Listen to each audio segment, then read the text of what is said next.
Hello दोस्तों, मार्गदर्शन पे आपका बहुत बहुत स्वागत है।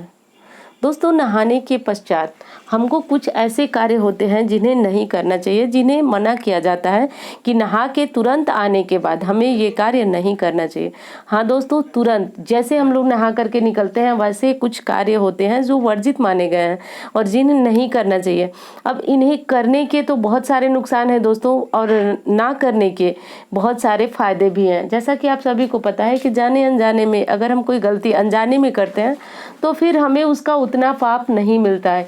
यानी देखिए, कुछ ना कुछ तो होता है, कुछ ना कुछ हानि तो हमारे जीवन पे आती है, परंतु अगर हम उन चीज़ों को समझ लें, जान लें, और बहुत सारे लोगों को ये चीज़ें पता भी होगी जिनके घर में बड़े सयाने हैं, वो ज़रूर महिलाओं को सिखाते हैं कि नहा के आने के बाद ऐसे नहीं करना है, वैसे नहीं करना है। अगर आप ये वीडियो सुनेंगे तो आपको भी ज़रूर पता होगा कि मतलब क्या क्या काम नहीं करना चाहिए। तो चलिए देखिए दोस्तों, नहा के आने के तुरंत बाद हमें सिंदूर नहीं लगाना चाहिए। अब कारण यह है दोस्तों कि क्योंकि सिंदूर को काफ़ी पवित्र भी माना जाता है, और इन्हें कहा जाता है कि जैसे हम लोग नहा करके आते हैं, बाल धो करके आते हैं, वैसे तुरंत सिंदूर को नहीं छूना चाहिए या नहीं लगाना चाहिए अपने मांग में। अब इसे लगाने के लिए देखिए, बहुत देर तक तो हम लोग रह नहीं सकते हैं कि बाल में सिंदूर बिना लगाए। जो लोग सुहागिन महिला हैं तो बिना बहुत देर तक जैसे बाल धो करके बाथरूम से निकले तो तुरंत सिंदूर लगाना हमें बहुत ज़रूरी हो जाता है। तो ऐसी स्थिति में क्या करना है दोस्तों कि थोड़ा सा कुछ मीठा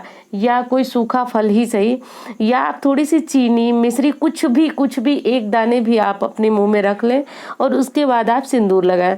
दोस्तों, जिनकी भी नई नई शादी होती है उन लोगों को ये चीज़ें बताई जाती हैं। जो एक सवा महीने तक मांग में सिंदूर भरा जाता है तो उनको बताया जाता है, उनको समझाया जाता है, क्योंकि उन्हें ज्ञान नहीं होता है, पता नहीं होता है कि मतलब वो नहाने के तुरंत बाद आती हैं और मांग में सिंदूर लगाने लगती हैं कंघी करके।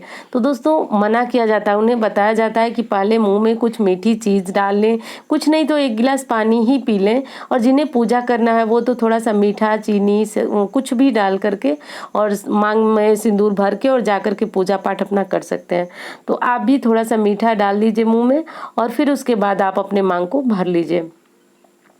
अब अगली चीज़ ये है दोस्तों कि देखिए, अक्सर हम लोग क्या करते हैं कि जब नहाने जाते हैं तो उस समय हमारे चूल्हे पे कुछ ना कुछ चढ़ा होता है, और जैसे हम लोग नहा करके आते हैं सीधे अग्नि के संपर्क में आते हैं, यानी सीधे अपने चूल्हे को छूते हैं, या बंद करना हुआ, कम करना हुआ, या मतलब चीज़ों को मैनेज करने लगते हैं, चूल्हे को देखने लगते हैं। तो दोस्तों, हमारे शास्त्र में मना किया जाता है कि नहा के आने के बाद तुरंत चूल्हा नहीं छुआ जाता है। तो दोस्तों, यहाँ भी वही बात है, आप कुछ चीज़ें मुँह में डाल लें, जैसे कि मतलब अनाज तो हम लोग खा नहीं सकते क्योंकि हमें पूजा करना है।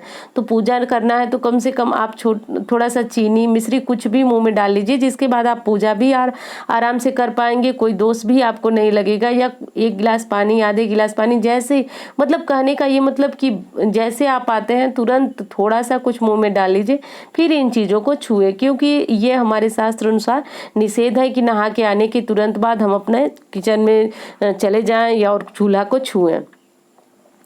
अब दोस्तों, अगली बात यह है कि नहा के आने के बाद तो हमें तुरंत श्रृंगार करने भी नहीं बैठना है। श्रृंगार करने का मतलब कि तुरंत नहा करके आए हुए हैं, गीले बाल हैं, गीला शरीर है, और तुरंत हम श्रृंगार करने, जैसे चूड़ी पहनने लगे, बिछुआ पहनने लगे, और मांग भरने, जो कि आगे मैं बताई, मांग भरने लगे, बिंदी लगाने लगे। तो दोस्तों, इन सबको करने का बस एक ही वो है कि नियम है कि आप मुँह में कुछ रख लें, उसके बाद आपके जो नहा करके आने के बाद का दोष है, यानी नहा के आने के बाद जो नहीं करना है वो दोष आपका समाप्त हो जाता है, क्योंकि आपने कुछ खा लिया, मुंह में कुछ पानी पी लिया, चाय पी लिए, कुछ कर लिए, उसके बाद आप श्रृंगार करें, तुरंत श्रृंगार न करें। ऐसा जो है कि बहुत टाइम से, जिनकी शादी को काफ़ी टाइम हो गया, उन्हें ये सारी बातें पता होती हैं, पर जो लोग बिल्कुल नई नई शादी हुई होती है उन्हें ये सारी बातें नहीं पता होती हैं। तो दोस्तों, जो परिवार के साथ रहती हैं, जिनके घर में बड़े सयाने हैं, वो ज़रूर इस बातों को बताते हैं उन्हें, क्योंकि देखिए, पीढ़ी दर पीढ़ी हम कुछ न कुछ अपने जो बड़े होते हैं उनसे सीखते ही आते हैं। तो वो लोग हमें छोटी छोटी बातें, जो ज्ञान की बातें हैं, वो बातों बातों में ही हमें सिखा देते हैं। जैसे जिनके घर में बड़ी बूढ़ी सयानी औरतें हैं, वो मना करती हैं, जैसे तुरंत आने के बाद नहा करके वो बोलती हैं कि पहले मुंह में कुछ डाल लो, उसके बाद ही मांग भरना, उसके बाद ही कंघी करना। तो इस तरह से उन्हें ज्ञान बढ़ता जाता है। पर जो लोग शादी के तुरंत बाद ही एकल परिवार हो रहे हैं, वो लोग अपने हस्बैंड के साथ रहते हैं तो उन्हें परेशानी होती है, उन्हें कोई बताने वाला नहीं होता है या उन्हें जानकारी नहीं होती है। तो वो लोग भी ध्यान रखें कि नहा के आने के बाद तुरंत कंघी न करें, श्रृंगार न करें। इन नियमों को ज़रूर ध्यान रखना चाहिए दोस्तों। और देखिए, कभी भी दो बेला जब एक साथ जुड़ रही है, यानी संधि बेला जिसको कहते हैं, तो जब दिन से रात होना होता है तो बिल्कुल संध्या समय स्नान नहीं करना चाहिए। तो आमतौर पे देखिए, हम लोग पूजा पाठ के लिए क्या करते हैं कि जब शाम का टाइम होता है तो नहाते हैं। तो दोस्तों, शाम के टाइम का मतलब कि सूर्य डूबने से पहले हमें स्नान कर लेना चाहिए।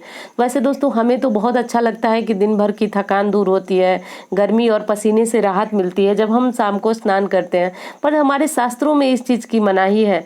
तो दोस्तों देखिए, आप उस टाइम स्नान न कीजिए, यानी जिस समय दोनों जो वेला होती है, संध्या वेला होती है, यानी दिन का समय और रात्रि का समय जिस समय मिल रहा होता है, उस समय को जो है निषेध टाइम माना जाता है। तो उस समय स्नान न कीजिए। आप या तो सूर्य डूबने के बाद स्नान करें और या तो सूर्य के रहते ही आप स्नान कर लें, ये सबसे उत्तम माना जाता है। तो इन चीज़ों को भी आपको ध्यान रखना है। और दोस्तों, एक चीज़ है कि देखिए, कभी भी नाखून को नहा करके तुरंत आने के बाद नाखून को नहीं काटना चाहिए। नाखून इसलिए नहीं काटना चाहिए कि दोस्तों, क्योंकि ये माना जाता है हमारे शास्त्रों में कि नहा करके आने के बाद ये जो कटिंग वाली चीज़ें हैं, यानी चाकू, कैंची, इन चीज़ों को तुरंत नहीं छूना चाहिए। आपको थोड़ा सा मुंह में कुछ मीठा रखना चाहिए, एक गिलास पानी पीना चाहिए, तब जा कर के आप नाखून काट सकते हैं।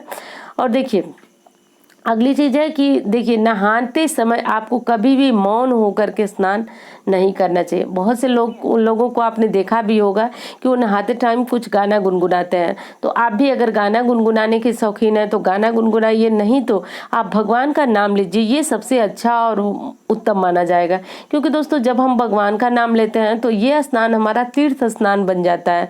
तीर्थ के समान हमको फल देने वाला स्नान हो जाता है। तो आप भी अगर कोई मंत्र जपते हैं या कुछ नहीं तो हर हर गंगे ऐसे बोलते हुए आप स्नान करेंगे तो आपका स्नान जो है तीर्थ स्नान बन जाएगा। अब अगली चीज़ ये है दोस्तों कि देखिए, जूठे बर्तन नहाने के तुरंत बाद नहीं साफ करना चाहिए। तुरंत बाद क्या करना चाहिए नहाने के, तो भगवान का नाम लेना चाहिए और पूजा करना चाहिए। तो जूठे बर्तन जैसे कि आपको पूजा के लिए बर्तन वगैरह, जैसे पूजा के बर्तन तो वो भगवान के बर्तन हैं, उन्हें तो नहाने के बाद ही हम साफ करते हैं। पर जो घर के जूठे बर्तन होते हैं उन्हें आप पूजा के पहले ही साफ कर लें। आप अपने नहाने के पहले ही साफ कर लें।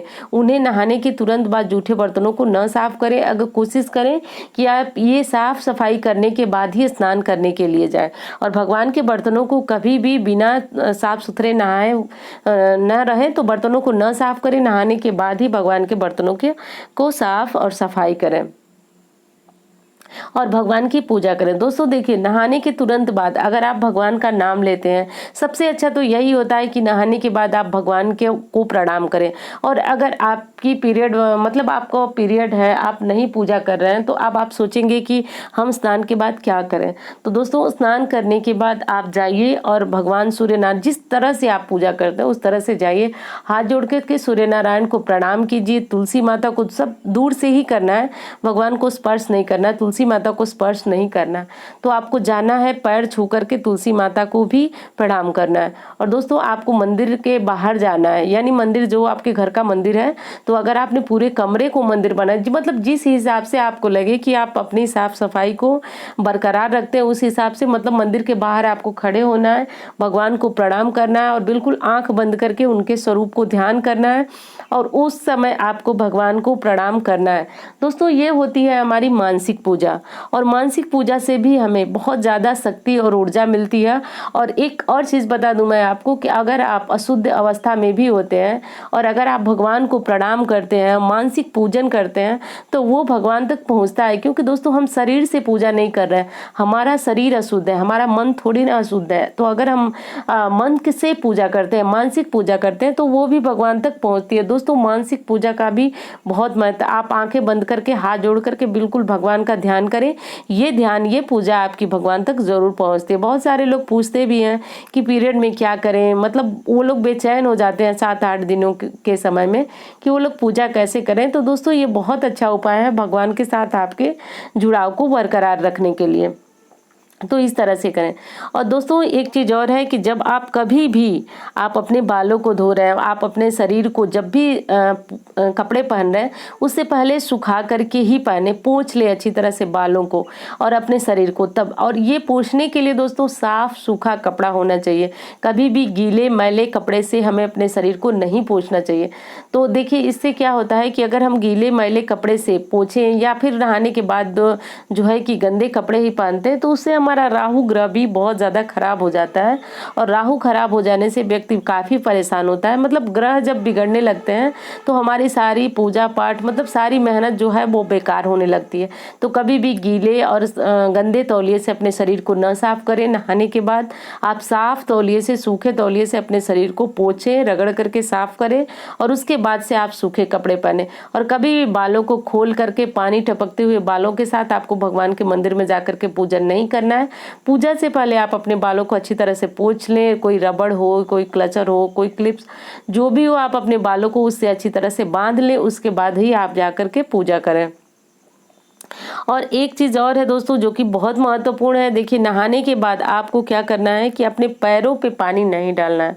दोस्तों जब आप कपड़े पहन ले रहे हैं नहाने के बाद तो आपकी चप्पल पे आप बहुत सारे लोगों को आदत होती है कि जब वो चप्पल पहनते हैं तो चप्पल पहनने के बाद वो चप्पलों पे, पैरों पे पानी डालते हैं। दोस्तों ये कतई नहीं करना चाहिए, इससे माँ लक्ष्मी नाराज हो जाती है। अगर आप अनजाने में, जाने में जब भी मतलब ऐसा काम करते हैं तो ये आपके लिए अच्छा नहीं होता है, हमेशा ही नुकसानदेह होता है। तो इस बात को ध्यान रखें कि नहाने के बाद कभी भी पैरों पे पानी नहीं डालना चाहिए। आप नहाने से पहले ही अपनी चप्पल को साफ कर लें, पैरों को साफ कर लें और जैसे नहा करके आप वस्त्र डाल ले रहे हैं शरीर में तो उसके बाद आप अपने पैरों पे पानी न डालें। तो बस यही सारी चीज़ें दोस्तों आपको ध्यान रखना है। और नहाने के आने के बाद सबसे अच्छा कार्य यही होगा कि आप प्रभु के कार्य में लग जाएं, यानी जाएं, मंदिर साफ करें, भगवान के बर्तनों को साफ करें, भगवान की फोटो मूर्ति को साफ करें, पूजन करें उनका। यानी जो शरीर हमको परमात्मा ने दिया है तो अपना कुछ समय भगवान में लगाएं और उसके बाद हम अपने घर के कार्य हैं, दैनिक कार्य हैं, वो काम करें। तो इससे क्या होता है दोस्तों, देखिए हम अगर एक दिन अच्छा बनाते हैं तो हमारा प्रत्येक दिन अच्छा होता है और प्रत्येक दिन अच्छा होने से हमारा भाग्य अच्छा होता है, हमारे कर्म भी उसी अनुसार अच्छे होते जाते हैं और उसका फल हमें भविष्य में ज़रूर मिलता है।